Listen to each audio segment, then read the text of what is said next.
কেন সাজছি? আজ আমাকে বর পক্ষ দেখতে আসছে। একটু বড় হতে না হতেই চাচা চাচি বিয়ে দেওয়ার জন্য পাগল হয়ে যাচ্ছেন। আমারও বিয়ে করতে তেমন একটা আপত্তি নেই, শুধু চাই ছেলেটা আর ছেলেটার ফ্যামিলিটা ভালো হোক। রায়া চাই ছেলে মেয়েরা একটু আলাদাভাবে কথা বলুন।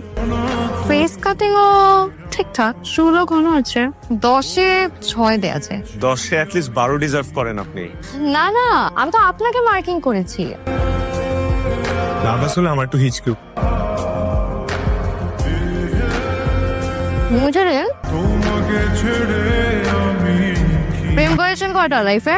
একটাও না। আপনি হচ্ছেন পরোলা টাইপের মানুষ, তা কোনো মজা নেই। কিন্তু আপনার মতন মানুষ থাইল্যান্ডে যাচ্ছে, বিষয়টা একটু আজব না?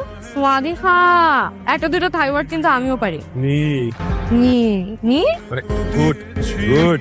আসলে আমার এই বিদেশ যাওয়াটা মারও পছন্দ হচ্ছে না, তাই মা চায় আমার সাথে একটা নম্র ভদ্র ঘরোয়া টাইপের একজন বউ সাথে করে নিয়ে যাই। মা চায় বিদেশে আমি এক টুকরো বাংলাদেশ সাথে করে নিয়ে যাই। আন্টি তো একটা খারাপ না, কিন্তু সফটওয়্যার সাহেব নিজের লাইফ পার্টনার চুজ করার ক্ষেত্রে একটু হার্ডওয়্যার হতে হবে, মানে হার্ড হতে হবে। তবে হ্যাঁ, আমাকে সাথে নিলে আপনি এক টুকরো বাংলাদেশ পাবেন কিনা জানি না, কিন্তু এক টুকরো রাজশাহী ঠিকই পাবেন, কারণ এই শহরের প্রত্যেকটা অলিগলি আমার চেনা। আমাকেও চেনাবেন? জি না, আপনি পরপুরুষ, পরপুরুষের সাথে আমার এত কি? পরপুরুষ কখন ঘর পুরুষ হয়ে যায় বলা তো যায় না। অন্তত আপনার নাম্বারটা দিন, কথাবার্তা বলি, যোগাযোগ করি, চেনা পরিচয় হোক। আপনাকে আমি যতটা বোকা মনে করেছিলাম, আপনি কিন্তু অতটা বোকা না। মানে কথাবার্তা সবকিছু ফাইনাল হওয়ার আগে আপনি আমার নাম্বার চেয়ে বসলেন। আচ্ছা ঠিক আছে, আপনার নাম্বারটা দিন, মিস কল দিচ্ছি। মিস কল পর্যন্তই থাকুক, মিসেস হওয়ার সুযোগ নাই। এই বিয়ে ক্যান্সার। আন্টি মাস্টার্স পাস মেয়ে ছাড়া বিয়ে দেবে না। চলো। আন্টি, বেয়াদবি মনে না করলে আপনি কতদূর পড়াশোনা করেছেন একটু জানতে পারি? অনার্স কেন?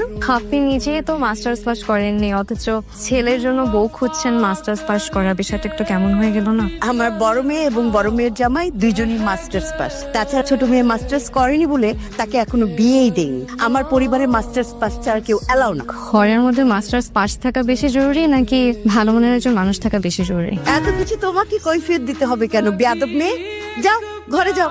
দাঁড়িয়ে আছিস কেন? গাড়িতে ওঠ। আসসালামু আলাইকুম।